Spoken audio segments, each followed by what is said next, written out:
Au nom du Père, du Fils et du Saint-Esprit.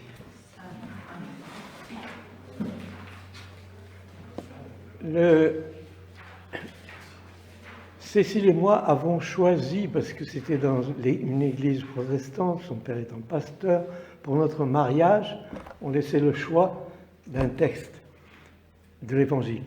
Et nous avons choisi celui-là, le Lys des Champs. Mais aujourd'hui, je pense qu'on le voit autrement. Parce qu'on ne peut qu'être plus sensible à la première partie de la liturgie d'aujourd'hui, où le texte qui nous est donné nous invite à accepter les temps. À accepter les temps. Or, accepter les temps dans quelle mesure? Dans la mesure où le temps n'est pas à la portée de l'homme. L'homme est dépassé par le temps alors qu'il s'en croit maître. Et c'est ce qui se passe aujourd'hui. Regardez, en 1945, c'était la fin de la Seconde Guerre mondiale, des massacres industriels abominables, invention de la bombe atomique, etc. On s'est dit, plus jamais ça. Et maintenant, aujourd'hui, ça recommence. C'est-à-dire que beaucoup de nations rêvent d'avoir un armement capable de détruire la planète ou presque, et dépensent un argent fou pour s'armer. Alors que je me souviens, lorsque je suis revenu en France après un séjour au Maroc et que j'ai été nommé enseignant, professeur dans un lycée technique, 1970, les élèves étaient persuadés que tout allait, dans un progrès infini, nous conduire vers le paradis. On allait vaincre la maladie, on allait vaincre la famine. D'ailleurs, les agronomes de l'époque disaient « Oh, mais dans 10 ans, il n'y aura plus de famine sur Terre ». Et il y en a toujours. Il y a donc une invitation aujourd'hui à être humble vis-à-vis du pouvoir de la race humaine dans les temps qui passent. Et à se dire, et c'est terrible ce texte, je ne sais pas si vous l'avez vraiment entendu, mais il dit, il y a un temps pour la guerre, il y a un temps pour tuer, il y a un temps pour embrasser, il y a un temps pour ne plus avoir à embrasser, etc. Il y a derrière tout cela, c'est le prophète qui parle, une invitation à accepter ce mystère, le mystère du temps. Ne plus dire « je suis maître du temps ».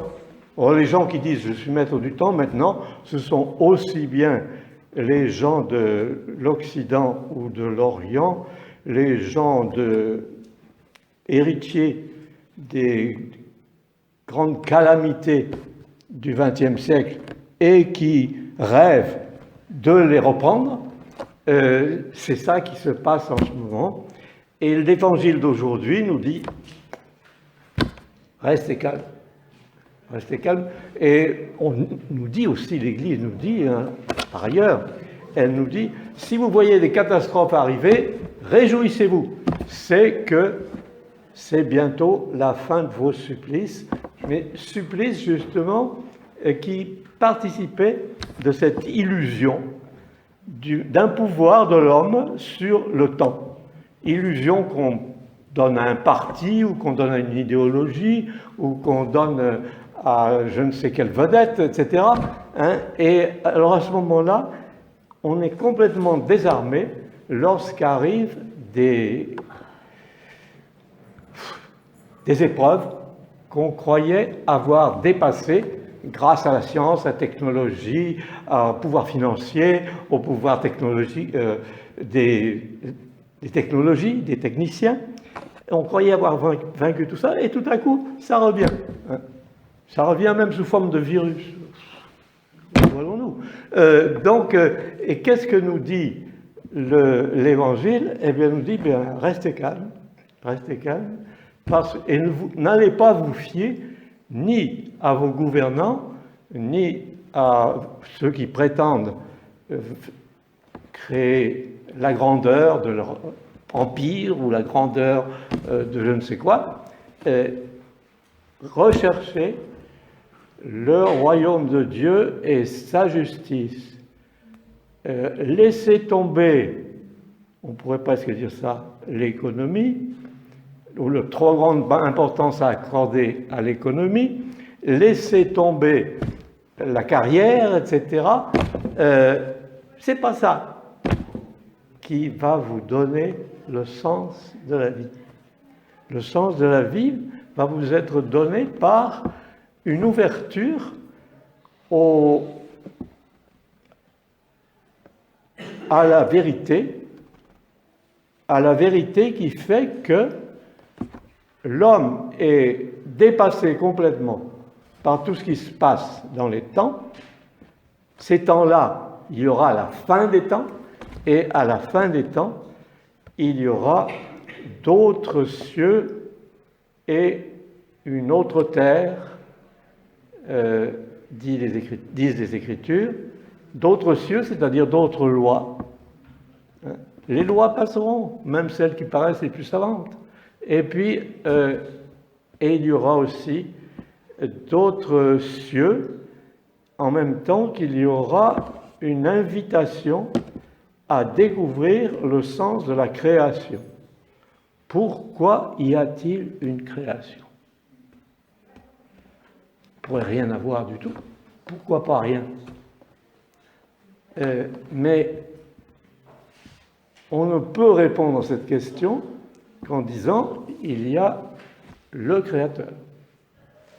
Or, on est dans une prétention humaine qui fait dire à la plupart Dieu n'existe pas, parce que les démons ont fait croire qu'il n'existait pas. Alors si les démons n'existent pas, Dieu n'existe pas non plus. Il y a que cette espèce qui se mesure, qui compte, qui existe. On est donc un peu au bout de toute une aventure humaine qui prétendait de plus en plus, par ses prodigieux talents, qui existent et qui ne sont pas dédaignés du tout, mais qui veulent prendre toute la place et qui veulent, à ce moment-là, donner l'illusion que l'homme possède le pouvoir de faire du temps ce qu'il veut. Et regarder les listes des chants, c'est formidable. Moi, quand j'ai lu ça la première fois, j'étais gosse, je me suis dit, ah ben ça y est, c'est formidable. C'était pendant la guerre de 1943, vous voyez, 1943, pleine guerre atroce. Eh bien, je me suis dit, ben, voilà un rayon de soleil, hein, et un rayon de soleil qui résonne à l'intérieur, qui fait que on se rend compte vraiment que là est la vérité, là est ce qui permet de découvrir le sens de tout ce qui existe.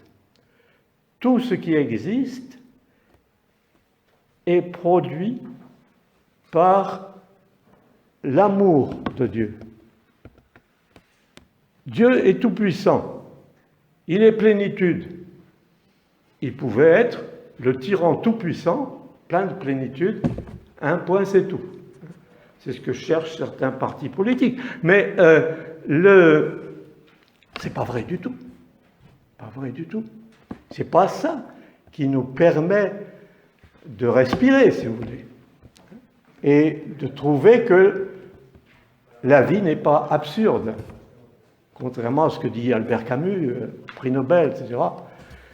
Mais les philosophes aussi, tout ça, il nous dit, c'est absurde puisqu'il y a la mort.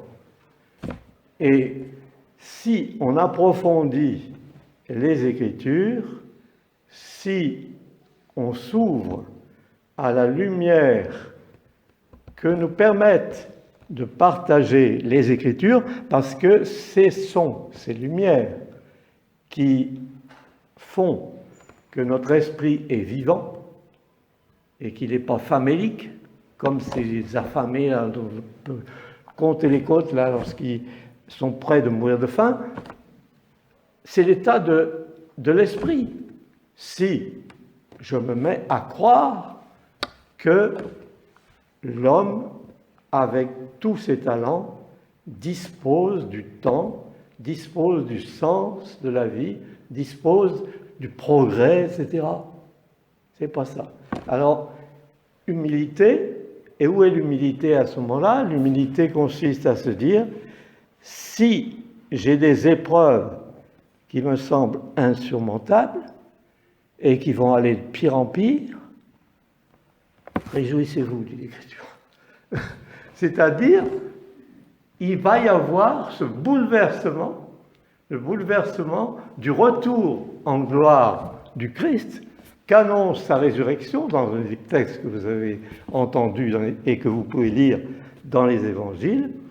Et ce sera une résolution de tout ce qui est vraiment vivant, sauf pour ceux qui refuseront cette vie-là. Puisque l'homme a été créé libre, d'où cette tragédie. Mais l'homme a été créé libre, il est libre de refuser. Il est libre de refuser, non, de dire non, Dieu n'existe pas, le Christ n'existe pas, c'est des inventions, tout ça, etc. Il a cette liberté-là. Mais c'est une liberté qui vient du malin, le malin qui fait croire qu'il a la vérité alors qu'il est mensonge. Et vous remarquerez un grand progrès, le progrès le plus énorme de notre monde actuel, c'est la faculté de mentir. Les hommes deviennent des génies du mensonge. Et ils mentent avec cynisme. Celui qui envahit un autre pays, il dit que c'est l'autre qui n'est pas bien conduit, etc. Bon, ou bien il est d'une race inférieure, il faut l'éliminer pour purifier la race humaine, etc. Des bêtises dans ce genre-là. Et ça prend un certain temps, et après, ça donne des catastrophes. Alors on se dit, plus jamais ça, et puis ça repart. Alors pourquoi ça repart? Eh bien parce que pour guérir de ces prétentions absurdes, eh bien il faut vraiment avoir découvert à l'intérieur de soi-même, dans son silence le plus vrai, le plus authentique, dans sa réalité la plus tendue vers la lumière divine, parce que l'homme se nourrit de la lumière incréée, ou alors il devient le jouet de ne sais trop quoi, les passions, les machins, toutes les choses, tout devient déformé à ce moment-là. Il s'agit donc de vraiment prendre au sérieux ce que dit le Christ, recherchez le royaume de Dieu et sa justice, pas votre propre justice humaine, parce que vous êtes myope, vous vivez peut-être 90 ans, mais qu'est-ce que c'est que 90 ans à côté de l'éternité? Donc, c'est l'invitation là, il faut la prendre au sérieux. C'est ça qui est sérieux. Le sérieux, c'est pas ce qu'entraîne le parti un tel ou l'autre parti aux choses, etc. Ni le chef d'un tel pays parce qu'il est grand, etc. Non. C'est cette faculté d'être sensible à la lumière incréée, la lumière divine. Et si nous y sommes sensibles, c'est ce qu'on appelle la foi. Et cette foi, rien ne peut vous l'enlever, parce qu'elle n'est pas une croyance. La foi n'est pas une croyance, c'est une présence. Et c'est une présence, il faut vraiment s'acharner pour s'en débarrasser. Il faut le vouloir, quoi. Mais si on ne veut pas se suicider spirituellement, eh bien, il est bon de dire, voilà, le programme de toute une vie, ça peut être là. Recherchez le royaume de Dieu et sa justice. Recherchez pas de devenir un grand personnage. Ne cherchez pas de devenir une vedette. Ne cherchez pas de devenir chef d'État. Ne cherchez pas, etc. Ne cherchez pas tout ça. Peut-être que vous aurez tout ça, des broutilles, quoi. Mais recherchez le royaume de Dieu et sa justice à l'intérieur de vous, dans votre silence le plus intérieur, et à ce moment-là, cultivez la prière, qui est la seule nourriture de l'homme vivant. C'est la prière, c'est-à-dire d'être l'esprit tourné, non pas vers les réalités concrètes, qu'est-ce que je vais manger, qu'est-ce qu'on va penser de moi si je n'ai pas la même voiture que le voisin. Voilà ce qui est l'important aujourd'hui, mais j'étais trop long sans doute au sujet de ce lys des champs. Regardez bien le lys des champs dans sa splendeur de créature et la splendeur de toute la création, et soyez en accord avec cette splendeur. Que le Père, le Fils et le Saint-Esprit nous en donnent le goût.